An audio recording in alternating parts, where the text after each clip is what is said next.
Hello students, today our topic is computer network and in this lecture we are going to discuss some basic concept related to computer network. So let's start. Students ये आपका syllabus है okay तो जैसा आप देख रहे हैं chapter का नेम है इंट्रोडक्शन टू कंप्यूटर नेटवर्क्स। अभी ये आपके सेकंड टर्म में आएगा तो फर्स्ट टर्म का तो फर्स्ट टर्म में नहीं आएगा। फर्स्ट टर्म में सिर्फ सोसाइटल इम्पैक्ट और पाइथन ही पूछा जाएगा। पाइथन में भी पाइथन पांडास जैसा आप जानते हो डेटा विजुअलाइजेशन, ये दो चैप्टर हैं तो ये आएंगे कम्प्लीटली। ये सिलेबस है और इसमें से हम नेटवर्क डिवाइसेस को पढ़ा चुके हैं, टोपोलॉजीज़ को पढ़ा चुके हैं। दो इंपॉर्टेंट टॉपिक हैं, एग्जाम में क्वेश्चन हमेशा पूछे जाते हैं। आज हम लैन मैन के बारे में डिस्कस करेंगे और कुछ नेटवर्क डिवाइस रह गई थी डिस्कस होने के लिए तो उनको हम समझेंगे इसमें भी, और कुछ इम्पोर्टेंट कॉन्सेप्ट। तो चलिए स्टार्ट करते हैं। देखिए, अगर हम नेटवर्क टाइप की बात करें और कहें कि नेटवर्क बेसिकली क्लासिफिकेशन क्या है तो 4 टाइप्स हैं नेटवर्क के: pan, LAN, MAN, van. Exam में इससे रिलेटेड क्वेश्चन हमेशा पूछा जाता है। और ये जो क्लासिफिकेशन है नेट का, ये टाइप्स हैं जो आपके नेटवर्क के, ये इसका क्राइटेरिया है डिस्टेंस या कितना वो एरिया कवर करते हैं। तो सबसे पहले फुल फॉर्म जो आपको पता होनी चाहिए, पैन की फुल फॉर्म है पर्सनल एरिया नेटवर्क, लैन की है लोकल एरिया नेटवर्क, मैन की है मेट्रोपॉलिटन एरिया नेटवर्क और वैन की है वाइड एरिया नेटवर्क। तो ये फुल फॉर्म है चारों की: personal area network, local area network, metropolitan area network और वाइड एरिया नेटवर्क। तो अब बताते हैं हम, जैसे मैंने कहा कि ये एरिया कवर्ड, कितना एरिया कवर करते हैं उसके ऊपर है। तो पैन जो एरिया कवर करता है वो 10 मीटर रेडियस का एरिया कवर करता है। देखिए मैं एक बार फिर से बता देता हूँ यहाँ पर, pan, LAN, MAN, van basically जो क्लासिफिकेशन किया गया है नेटवर्क का वो डिस्टेंस के बेसिस पर है कि कितने एरिया को ये कवर करते हैं। तो पैन कवर करता है 10 मीटर की रेडियस के अंदर एरिया कवर करता है आपका पैन। लैन आपका फ्यू मीटर से लेके आपका किलोमीटर्स, मैक्सिमम 10 किलोमीटर्स तक का रेडियस का एरिया कवर करता है आपका लैन। मैन एरिया कवर करता है आपका 100 किलोमीटर्स तक का, मैन की फुल फॉर्म होती है मेट्रोपॉलिटन एरिया नेटवर्क। वैन कवर करता है आपका एक कंट्री, एक कॉन्टिनेंट और एक ग्लोब। इसका मतलब ये मोर देन 100 किलोमीटर, उसकी कोई अपर लिमिट नहीं है। 100 किलोमीटर से ऊपर है तो फिर वो वैन की कैटेगरी में ही आएगा। तो पैन, लैन, मैन, वैन। डिस्टेंस एक बार फिर से समझ लीजिए, अप टू 10 मीटर्स आपका distance PAN, 10 metres to more than 10 metres to 10 kilometres आपका लैन आ जाएगा। मैन आ जाएगा आपका up to 100 kilometres and more than 10। और वैन आ जाएगा आपका किसी एरिया, कंट्री, कॉन्टिनेंट या ग्लोब को कवर करे तो आ जाएगा MAN. Obviously more than 100 kilometre होगा, लेकिन कोई अपर लिमिट नहीं है क्योंकि इसके ऊपर सभी वैन की कैटेगरी में ही आएगा।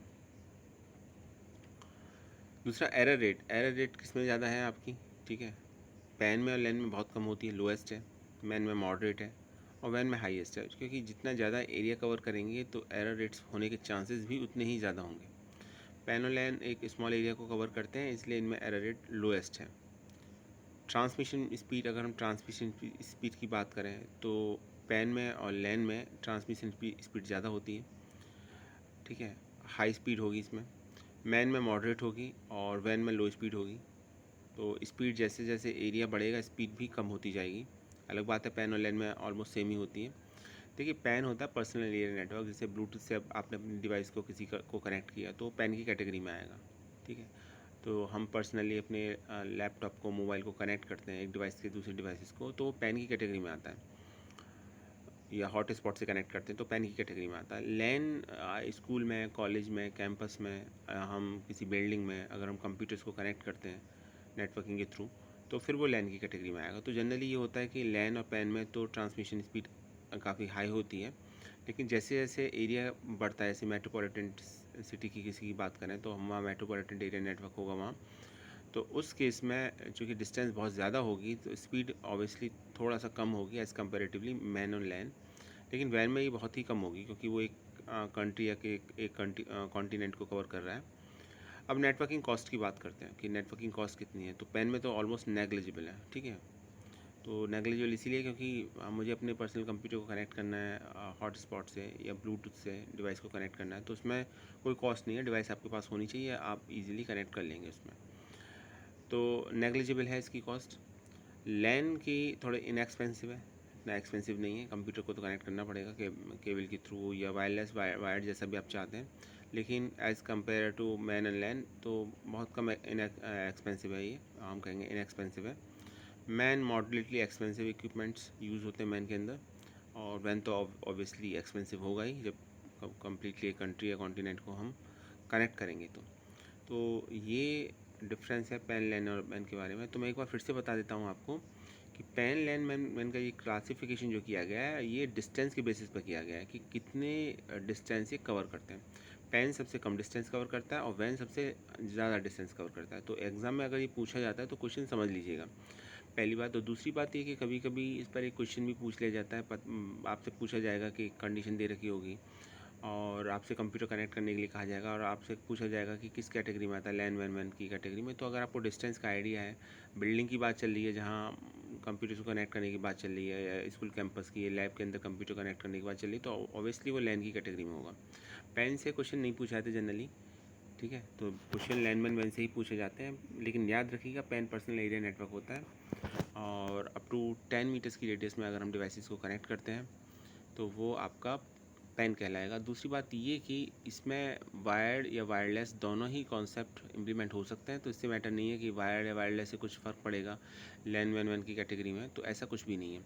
डिस्टेंस मैटर करती है, ठीक है। तो डिस्टेंस याद रखिएगा, पैन की डिस्टेंस होती है अप टू 10 मीटर्स, लैन की डिस्टेंस होती है अप टू 10 किलोमीटर्स, मैन की up to 100 kilometres and more than 100 kilometres आपका फिर वो वैन की कैटेगरी में कहलाएगा। तो ये 4 डिफरेंट कैटेगरीज़ हैं पैन, लैन, मैन, वैन की। तो जैसा कि क्वेश्चन में दे रखा होगा, कंडीशन, टर्म्स एंड कंडीशन दे रखी होगी, उसके अकॉर्डिंग आप अपना आंसर बता सकते हैं कि क्या वो लैन की कैटेगरी में आएगा या मैन की या फिर वैन की कैटेगरी में आएगा। देखिए ये एक डायग्राम दे रखा है और डायग्राम के थ्रू इजीली समझा रखा है कि किस तरीके से लैन मैन वैन आपके होते हैं। देखिए एक लैन है, एक सर्किल के अंदर मार्क कर रखा है, तो सर्किल के अंदर मार्क कर रखा है तो ये समझ में आ रहा है कि डिफरेंट कंप्यूटर्स हैं एक कैंपस में, एक बिल्डिंग में, ठीक है, एक स्कूल या किसी कॉलेज में हो सकते हैं।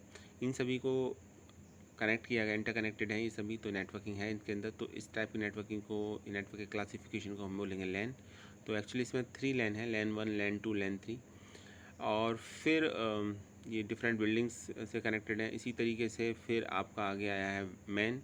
तो ये चूँकि 4 बिल्डिंग में किसी मेट्रोपॉलिटन सिटी की 4 बिल्डिंग है, इनको कनेक्ट कर दिया गया है आपस में एक दूसरे से एक लार्जर नेटवर्क के थ्रू, तो फिर ये कहलाएगा आपका मैन, मेट्रोपॉलिटन एरिया नेटवर्क। और फिर अगर ये किसी और कंट्री से भी कनेक्ट किया जा रहा है तो फिर ये वैन कहलाएगा आपका।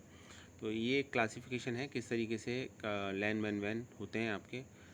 तो ये ध्यान रखिएगा, ये डिस्टेंस का मैटर है, ठीक है। डिस्टेंस जितनी ज़्यादा होगी क्लासिफिकेशन का नेम उसी के अकॉर्डिंग होगा। Up to 10 metre PAN, 10 kilometres तक LAN, more than 10 kilometres and less than 100 kilometres MAN, and more than 100 kilometres van.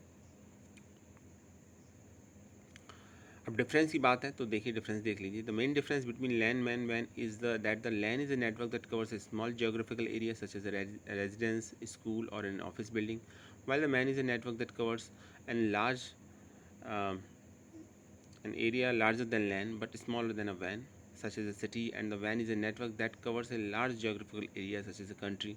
Thus LAN means local area network, MAN means metropolitan area network and WAN means wide area network। तो वही बताया जो मैंने आपको पहले बताया, थोड़ा सा कुछ अलग नहीं है कि किसी स्कूल को, किसी ऑफिस बिल्डिंग के लिए लैन यूज़ किया जाता है, क्योंकि जनरली ये जितने भी स्कूल से ऑफिस बिल्डिंग्स होती हैं ये लेस दैन 10 किलोमीटर्स होती हैं, तो इस एरिया को कवर करेंगे तो लैन कहलाएगा। मैन सिटी के लिए यूज़ होता है, ठीक है। और कोई भी सिटी का जो एरिया होगा, रेडियस होगी 100 किलोमीटर से ज़्यादा नहीं होगी, एक मेट्रोपॉलिटन सिटी का इतना ही एरिया होता है, तो फिर वहाँ पर नेटवर्क को हम बोलेंगे मैन।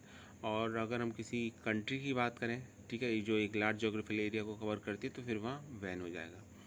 देखिए यहाँ पर कंट्री अगर है तो ये नहीं है कि आप ये कह दें कि ये वैन ही है। अब कुछ कंट्री हैं इतने छोटे हैं कि हमारे जो सबसे छोटे वो स्टेट है उससे भी उनका एरिया कम है, और लेस देन 100 किलोमीटर्स है, 10 किलोमीटर्स की रेडियस में है या उससे भी कम है, तो इट डजंट मीन कि वो वैन की कैटेगरी में आएंगे। वैन का मतलब है डिस्टेंस से, तो आप डिस्टेंस को ध्यान में रखिएगा, ठीक है। Generally country more than 100 kilometres की रेडियस के से ज़्यादा ही होंगे आपको, तो इसलिए वैन एक जनरल टर्म यूज़ कर लिया जाता है उसके लिए। तो यहाँ पर आप डिस्टेंस को देखिएगा कि डिस्टेंस कितनी है, तो डिस्टेंस के अकॉर्डिंग ही लैन मैन वैन का क्लासिफिकेशन किया गया है। तो आई थिंक क्लियर हो गया होगा, आगे देखते हैं। अब थोड़ा सा और डिटेल में पढ़ते हैं इसको। डिफरेंस लिखा गया है, डिफरेंस बिटवीन द लैन वैन। तो फुल फॉर्म सबसे पहले जो आपको पता होनी चाहिए, क्योंकि फुल फॉर्म पता नहीं है तो डेफिनेटली मार्क्स कटेंगे इस पर। फुल फॉर्म डायरेक्ट पूछ भी ली जाती है कभी कभी। तो फुल फॉर्म है लैन की लोकल एरिया नेटवर्क, मैन की है मेट्रोपॉलिटन एरिया नेटवर्क और वैन की है wide area network. Then range, range जैसे मैंने बताया 1 to 10 किलोमीटर्स, ठीक है। तो 1 to 10 किलोमीटर्स। तो अभी आप ये मत सोचिएगा कि अच्छा पैन तो 10 मीटर तक है, तो 10 मीटर से ऊपर आपका फिर क्या कहलाएगा, तो उसकी मीटर्स तक में होती है। लेकिन जनरली जो लैन होता है ना, तो 1 to 10 किलोमीटर्स तक ही डिस्टेंस के में माना जाता है आपका, ठीक है। मोर देन 10 मीटर्स भी लैन की डिस्टेंस में ही माना जाएगा, क्योंकि जितनी भी ये डिवाइसेस होती हैं जो हम कनेक्ट करते हैं, जैसे पर्सनल एरिया नेटवर्क में ब्लूटूथ के थ्रू कनेक्ट कर रहे हैं, हॉटस्पॉट के थ्रू कनेक्ट कर रहे हैं, इनकी रेंज 10 मीटर से ज़्यादा नहीं होती है। तो 10 मीटर हो गई, 100 मीटर हो गई, बहुत ज़्यादा हुआ तो उसके ऊपर जितना भी नेटवर्क यूज़ होगा वो फिर आपका लैन की कैटेगरी में कहलाएगा। तो जनरली लैन की कैटेगरी जो होगी या रेंज जो होगी, रेंज वो होगी 1 to 10 किलोमीटर्स। मैन की रेंज होगी 100 किलोमीटर्स, और बियॉन्ड 100 आपका फिर वैन कहलाएगा। तो यही लिखा हुआ है, a communication network linking a number of station in a same local area, range is 1 to 10 kilometres. और वैन के लिए दे रखा है आपका, देखिए this network shares the characteristics of the packet broadcasting network, range is 100 kilometres. And वैन के लिए लिखा है this communication network distinguished from a local area network, range is beyond 100 kilometre. तो डायरेक्ट रेंज ही लिखिए, थ्योरी लिखने की ज़रूरत नहीं है, रेंज सफिशेंट है। मीडिया यूज्ड, अब मीडिया का मतलब है गाइडेड या अनगाइडेड, वायर्ड या वायरलेस। तो वैन के लैन के लिए लिखा हो सबसे पहले, use is guided media, copper twisted pair, coaxial cable, optical fibre. LAN में जनरली क्या होता है ना कि लैन में देखिए हम unguided media wireless large distance के लिए यूज़ करते हैं। ऐसा नहीं स्मॉल डिस्टेंस के लिए यूज़ नहीं कर सकते, लेकिन जनरली लार्ज डिस्टेंस के लिए यूज़ किया जाता है, क्योंकि सबसे पहली बात इनएक्सपेंसिव होता है आपका ये guided media, it means wired as compare to unguided media. तो गाइडेड मीडिया और अनगाइडेड मीडिया, मान लीजिए सिंपल सी बात है, देखिए मुझे अपनी किसी एक बिल्डिंग में, अपने स्कूल में, अपनी लैब में मुझे 20 कंप्यूटर्स 40 कंप्यूटर्स को इंटरकनेक्ट करना है, तो उसके लिए वायरलेस को नहीं प्रेफर करके मैं वायर्ड को प्रेफर करूँगा, ठीक है। अगर कॉस्ट की बात आएगी तो जनरली इसमें गाइडेड मीडिया यूज़ किया जाता है। और गाइडेड मीडिया में क्या आता है, copper twisted pair cable use की जाती है, कोएक्सियल केबल यूज़ की जाती है, समटाइम्स ऑप्टिकल फाइबर केबल भी यूज़ की जाती है। ऑप्टिकल फाइबर केबल सबसे कॉस्टली होती है, ट्विस्टेड पेयर केबल्स आज की डेट में यूज़ नहीं होती, ठीक है, बहुत कम यूज़ होती हैं। तो जनरली तो कोएक्सियल केबल ही यूज़ होती है। और इसमें जो डिफरेंस है इनकी वर्किंग में, इनकी टाइप, इनके डेटा ट्रांसफ़र रेट में डिफरेंस है। तो जनरली तो लैन में कोएक्सियल केबल यूज़ होती है। मैन की बात करें तो use is guided as well as unguided media. MAN में गाइडेड और अनगाइडेड मीडिया दोनों ही लगभग यूज़ किए जाते हैं, ऐसा कुछ भी नहीं है इसके अंदर। और वैन में जनरली हम अनगाइडेड मीडिया यूज़ करते हैं, क्योंकि एक कंट्री को दूसरी कंट्री में आपको अगर नेटवर्क इस्टेब्लिश करना है तो फिर उसमें अनगाइडेड मीडिया ही ठीक रहेगा आपका, ठीक है। कॉस्ट की बात करते हैं तो कॉस्ट बहुत कम होती है, तो लैन के लिए लिखा है चीपर। मैन कॉस्टली होता है थोड़ा सा, और वैन ऑब्वियसली एक्सपेंसिव होगा ही आपका। तो देखिए जितनी ज़्यादा डिस्टेंस होगी उतनी ज़्यादा इक्विपमेंट्स आपको ज़रूरत पड़ेगी, नेटवर्किंग डिवाइसेस की ज़रूरत पड़ेगी, केबल की डिस्टेंस ज़्यादा बढ़ जाएगी, ठीक है। मैनेज करने के लिए मैन पावर की ज़रूरत पड़ेगी, तो ऑब्वियसली इसमें फिर कॉस्ट भी उसी के अकॉर्डिंग डिसाइड होगी। तो लैन की कॉस्ट सबसे कम है, मैन की इससे ज़्यादा है, और वैन की सबसे ज़्यादा है। लास्ट आता है इक्विपमेंट्स एंड नीडेड प्रोटोकॉल्स। तो कौन कौन सी इक्विपमेंट चाहिए लैन के लिए? चाहिए NIC, switch and hub, network interface card चाहिए, स्विच चाहिए होता है, हब चाहिए होता है, ठीक है। और मैन के लिए मॉडेम और राउटर की ज़रूरत पड़ेगी। वैन के लिए वैन बेसिकली एक्सपेंसिव होता है, और इसमें चूँकि हम अनगाइडेड मीडिया यूज़ कर रहे हैं तो microwave, radio transmitters and receivers, इनकी ज़रूरत पड़ेगी। तो ये था इसके डिफरेंस इसके बारे में। आई थिंक क्लियर हो गया होगा आपको। ओके, एवोल्यूशन ऑफ नेटवर्क हम पहले पढ़ चुके हैं। अच्छा चलिए बात करते हैं कुछ और नेटवर्किंग डिवाइसेस की। नेटवर्किंग डिवाइसेस में हम हब और स्विच को हम पहले पढ़ चुके हैं, ठीक है। उसके बाद मॉडेम भी पढ़ चुके हैं हम, तो एक बार राउटर पढ़ते हैं और इसके साथ एक गेटवे। तो आज ये तो टॉपिक और कवर करते हैं। So router is a hardware device designed to receive, analyze and move incoming packets to another network। तो राउटर एक हार्डवेयर डिवाइस है जिसका काम रिसीव करना है, एनालाइज करना है, मूव करना है जो भी इनकमिंग पैकेट्स हैं। देखिए, डेटा को एक बार में नहीं सेंड नहीं किया जाता नेटवर्क में। डेटा स्मॉल पार्ट्स में डिवाइडेड रहता है जिसको पैकेट्स बोलते हैं, ठीक है। तो ये जो पैकेट्स होते हैं इनको रिसीव करना, इनको एनालाइज करना, इसको देखने का काम करता है आपका राउटर।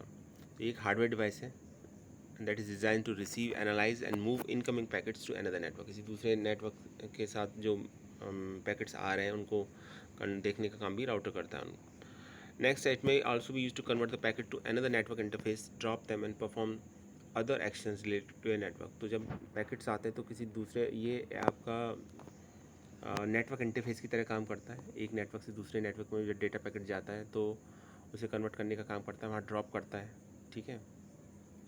और एक्शन उससे रिलेटेड जितने भी एक्शंस होते हैं उनको परफॉर्म करता है। It can connect multiple computers network by wired और वायरलेस कनेक्शन। तो मल्टीपल कंप्यूटर्स को कनेक्ट करता है नेटवर्क के अंदर, वायर्ड हो या वायरलेस हो। अब देखिए कुछ और पॉइंट्स दे रखे हैं। तो router guides and direct network data using packets that contain various kind of data such as the files, communications and simple transmissions like web instructions. तो राउटर गाइड करता है, डायरेक्ट करता है नेटवर्क डेटा को packets के through, और various type का data होता है जैसे फाइल्स हैं, कम्युनिकेशंस हैं, सिंपल ट्रांसमिशन है, वेब इंटरेक्शन है। So the data packet have several layers or sections, one of which carries identifying information such as the sender, data type, size, most importantly the destination IP, internet protocol address, and the router reads this layer, prioritize the data and chooses the best route to use for the each transmission। देखिए, main काम इसका ये है जो मैं बताने जा रहा हूँ, ये सबसे इम्पॉर्टेंट है कि जो डेटा पैकेट होता है, ठीक है, उसकी डिफरेंट लेयर होती हैं और उस डिफरेंट लेयर पर डिफरेंट टाइप्स की इन्फॉर्मेशन दे रखी होती हैं। जैसे ये लेयर्स बताती हैं कि ये डेटा किस तरह की इन्फॉर्मेशन को किस तरह की इन्फॉर्मेशन को कैरी कर रहा है, सेंडर कौन है डेटा का टाइप क्या है, डेटा का साइज़ क्या है, और सबसे इम्पॉर्टेंट डेटा का IP एड्रेस क्या है जहाँ इसे डिलीवर करना है। ठीक, ये इन्फॉर्मेशन डेटा पैकेट पर रहती है कम्प्लीटली, और राउटर का काम ये है इस डेटा पैकेट को प्रॉपरली डिलीवर करना। तो ये इसके लिए बेस्ट रूट बताएगा कि किस रूट के थ्रू डेटा को ट्रांसफ़र किया जा सकता है। डिफरेंट, ऐसा नहीं है कि सभी को सेम रूट से ट्रांसफ़र किया जाता है। डेटा डिफरेंट डेटा पैकेट्स में डिवाइडेड है, और ये ज़रूरी नहीं है कि सभी डेटा पैकेट्स को सेम रूट से भेजा जाए। तो राउटर डिसाइड करता है कि अगर कोई रूट बिजी है तो दूसरे रूट से डेटा को भेजा जा सकता है, कि रूट क्या होगा, पहली बात। दूसरी बात, डेटा पैकेट्स को भी प्रायोरिटाइज़ करता है कि किसकी प्रायोरिटी ज़्यादा है, किसकी प्रायोरिटी कम है, और उसमें जो अवेलेबल रूट्स होते हैं उनमें से जो बेस्ट रूट होता है उसको सेलेक्ट करके राउटर डेटा को सेंड करता है सोर्स टू डेस्टिनेशन। तो ये काम होता है राउटर का। तो आई थिंक क्लियर हो गया होगा। एक डायग्राम के थ्रू और समझते हैं इसको। ये देखिए, ये 2 डिफरेंट नेटवर्क हैं। आप देखेंगे फर्स्ट नेटवर्क है, स्विच के थ्रू कनेक्ट कर रखे हैं, सेकंड नेटवर्क में भी स्विच के थ्रू कनेक्ट कर रखे हैं, और दोनों के बीच में राउटर लगा हुआ। तो 2 डिफरेंट नेटवर्क हैं, डेटा ट्रांसमिट हो रहा है। तो राउटर की रिस्पॉन्सिबिलिटी होती है कि डेटा को प्रॉपर वे में ट्रांसफ़र करें। एक और डायग्राम देख सकते हैं, इस डायग्राम को देखिए। 2 लेन है, एक सेल्स डिपार्टमेंट से रिलेटेड है किसी ऑर्गेनाइजेशन में, एक है लैन टू अकाउंट डिपार्टमेंट से रिलेटेड है। 2 अलग अलग हैं, ठीक है। और इसमें भी आप देखेंगे कि तो स्विच और हब के थ्रू कनेक्टेड है। लैन 1 सेल्स डिपार्टमेंट में, लैन 2 अकाउंट डिपार्टमेंट में स्विच और हब के थ्रू कनेक्टेड है, ठीक। और ये फिर आप देखेंगे इंटरनेट से राउटर के थ्रू कनेक्टेड है। तो ये बेस्ट रूट बताता है आपका, best possible route data packets के लिए। तो ये डायग्राम आप बना सकते हैं एग्ज़ाम में भी अगर राउटर लिखने को आता है तो। ये वायरलेस राउटर है।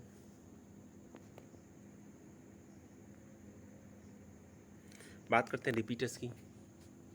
तो जैसे नेम सजेस्ट कर रहा है रिपीटर्स, तो ये सिग्नल्स को रीजनरेट या रेप्लिकेट करता है। एक्चुअली होता क्या है कि जब सिग्नल सेंड किए जाते हैं, ठीक है, तो डिस्टेंस ज़्यादा होने की वजह से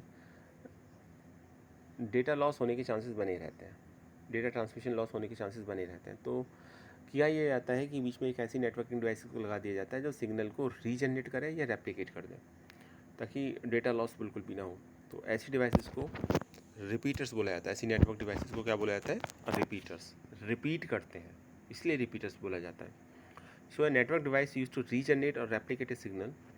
Repeaters are used to transmission system to regenerate analog or digital signals distorted by transmission loss। तो जो भी ट्रांसमिशन लॉस की वजह से डेटा आपका लॉस हुआ है, रिपीटर्स उसको रीजनरेट करने का काम करते हैं। अच्छा, सिग्नल एनालॉग या डिजिटल कैसा भी हो सकता है, ठीक है। एनालॉग भी ये रीजनरेट करते हैं और डिजिटल भी, या एग्जैक्टली बोले तो एम्पलीफाई या रीजनरेट करने का काम करते हैं ये। Next, analog repeaters frequently can only amplify the signal, while the digital repeaters can reconstruct a signal near its original quality। तो वही लिखा गया जो मैं अभी थोड़ी देर पहले बता रहा था। अगर एनालॉग सिग्नल है तो ये एम्पलीफाई करेगा सिग्नल को, और अगर डिजिटल रिपीटर है तो ये रिकन्स्ट्रक्ट करेगा, ठीक है।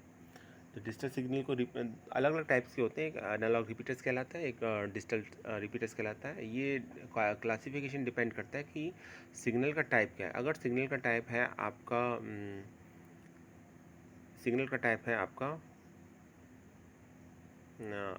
सिग्नल है आपका एनालॉग सिग्नल है, तो सो कंट्रोल करेगा आपका, मैनेज करेगा एनालॉग रिपीटर्स, और डिजिटल रिपीटर्स करेगा आपका डिजिटल सिग्नल को, ठीक है। तो डिजिटल सिग्नल रिपीटर्स रिकन्स्ट्रक्ट करता है, जबकि एनालॉग रिपीटर्स आपका एम्पलीफाई करता है सिग्नल को। ये देखिए,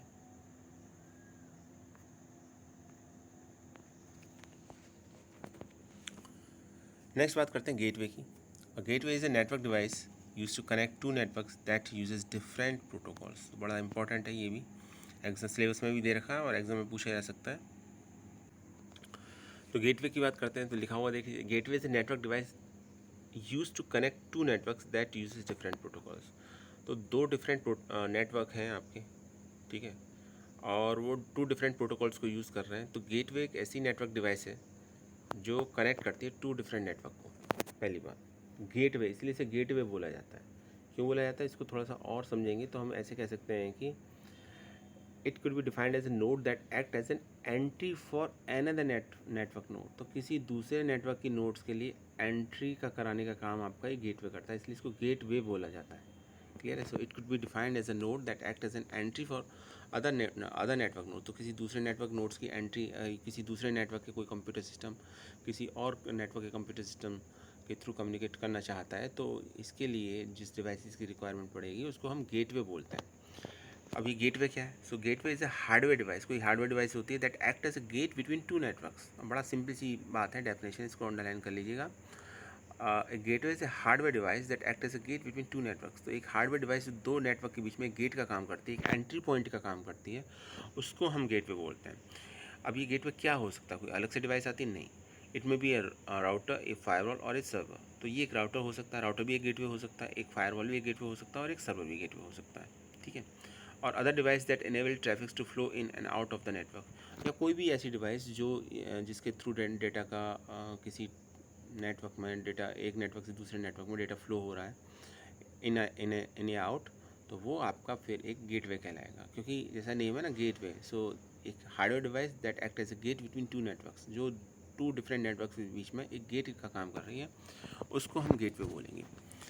सो इट में also translate data receive from outside networks into a format or protocol recognized by the device within the internal network।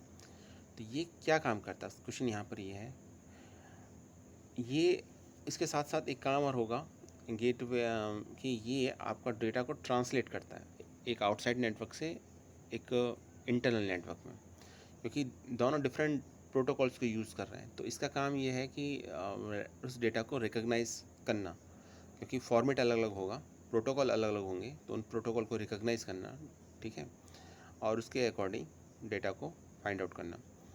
अब इसमें जैसे पहला अगर आपका गेटवे माना जाए तो राउटर को अगर मान सकते हैं, तो राउटर को गेटवे मानेंगे तो क्यों? क्योंकि router is a common type of gateway used in home networks and it allows computer within the local network to send and receive data via the internet. तो इंटरनेट के थ्रू जब हम किसी लोकल कंप्यूटर में data को receive करते हैं, data को एनालाइज करते हैं, तो इसीलिए राउटर भी एक टाइप का गेटवे है, ठीक है। क्योंकि एक नेटवर्क हो गया इंटरनेट और एक हो गया आपका लोकल एरिया नेटवर्क। तो इंटरनेट से लोकल एरिया नेटवर्क में डेटा आ रहा है, तो उसको डेटा को एनालाइज कर रहा है, पैकेट्स को फिल्टर कर पैकेट्स को मॉनिटर कर रहा है, तो ये आपका राउटर का काम हो जाएगा। तो राउटर एक तरह का गेटवे हो जाएगा। इसी तरीके से फायरवॉल की बात करें तो firewall is a more advance type of gateway which filters inbounded and outbounded traffic, disallowing incoming data from unsuspicious और अनऑथराइज सोर्सेज। तो अगर थोड़ा और एडवांस हम गेटवे की बात करें तो उसमें फायरवॉल आ जाएगा। तो जैसे फायरवॉल एक नेटवर्क डिवाइस है जिसके बारे में आपको पता ही होगा कि फायरवॉल बेसिकली अनऑथराइज्ड एक्सेस को रोकने के लिए के लिए यूज़ किया जाता है। अनऑथराइज एक्सेस का मतलब है आप किसी पर्टिकुलर डेटा का आप ये चाहते हैं कि इसका कोई एक्सेस ना करें, इस नेटवर्क के बाहर एक्सेस ना करें, तो फायरवॉल यूज़ किया जाता है। तो फायरवॉल एक टाइप का गेटवे हो जाएगा, क्योंकि ये इनबाउंड और आउटबाउंड ट्रैफिक दोनों में आपका डेटा को फ़िल्टर करता है कि क्या डेटा जाएगा और क्या डेटा आएगा। ठीक है, क्या ये इसका एक मेन पॉइंट हो गया। तो जो भी सस्पिशियस डेटा होगा, अनऑथराइज सोर्सेज से कोई डेटा आ रहा होगा, तो उसे ये रोक देता है आपका फायरवॉल। नेक्स्ट आता है प्रॉक्सी सर्वर। तो वो भी एक टाइप का गेटवे है। तो proxy server is another type of gateway that uses a combination of the hardware and the software to filter a traffic between the two networks. तो ये क्या काम करता है, ये एक हार्डवेयर और सॉफ्टवेयर का कॉम्बिनेशन होता है प्रॉक्सी सर्वर, और ये ट्रैफिक को फ़िल्टर करता है आपका। अगर टू डिफरेंट नेटवर्क्स हम यूज़ कर रहे हैं, उसके बीच में डेटा ट्रांसफ़र यूज़ हो रहा है तो जैसे for example a proxy server में only allowed local computer to access a list of authorise website. तो होगा क्या, किसी कोई लोकल कंप्यूटर है तो उसमें अगर प्रॉक्सी सर्वर यूज़ किया जा रहा है तो उसके थ्रू क्या होगा कि जो सिर्फ ऑथराइज वेबसाइट है वही यूज़ हो सकती हैं और कोई यूज़ नहीं होगी। कुछ साइटें ब्लॉक हो जाएंगी और कुछ साइट्स ही ओपन हो सकती हैं, ओपन होंगी उसमें। तो इसके लिए फिर प्रॉक्सी सर्वर यूज़ किया जाता है। तो कम्प्लीटली एक बार मैं फिर से इस पैराग्राफ को रीड कर देता हूँ कि proxy server is another type of gateway that uses a combination of the hardware and the software to filter traffic between the two networks. For example a proxy server में only allow a local computer to access a list of authorise website. ठीक है, तो authorise website को अगर access करना है local computer पर तो उसके लिए प्रॉक्सी सर्वर यूज़ किया जाता है। तो ये थी स्टूडेंट गेटवे की डेफिनेशन। लास्ट टाइम हमने राउटर रिपीटर को पढ़ा दिया था, लेकिन इस बार थोड़ा सा हमको गेटवे के बाद पढ़ाना था आपको। तो इम्पोर्टेंट टॉपिक है, सिलेबस में भी मेंशन है, तो पूछा जा सकता है। ठीक है, एक टॉपिक ये हो गया आपका। पिछली बार जब हमने स्टूडेंट्स आपको पढ़ाया था टोपोलॉजी, तो उसमें मैश टोपोलॉजी और हाइब्रिड टोपोलॉजी को बहुत ज़्यादा डिटेल में नहीं पढ़ाया था, और मैंने कहा था आपसे कि हम नेक्स्ट वीडियो में इसके बारे में डिस्कस करेंगे।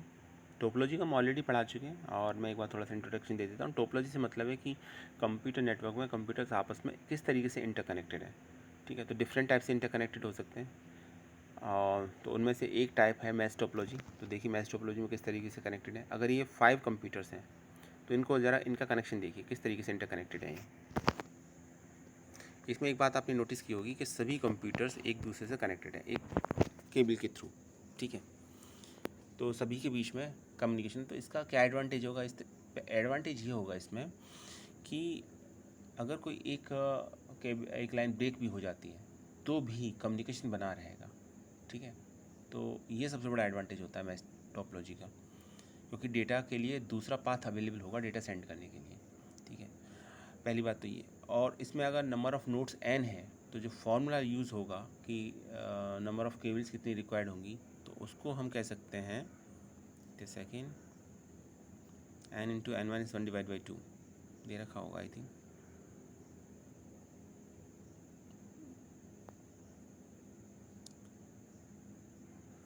n into n minus 1 divide by 2 ये फॉर्मूला है। ठीक है, तो इसका डिसएडवांटेज क्या होगा, इसका डिसएडवांटेज ये होता है मैश टोपोलॉजी का कि इसमें केबल बहुत ज़्यादा यूज़ होती है, तो इसकी कॉस्ट भी ज़्यादा हो जाती है।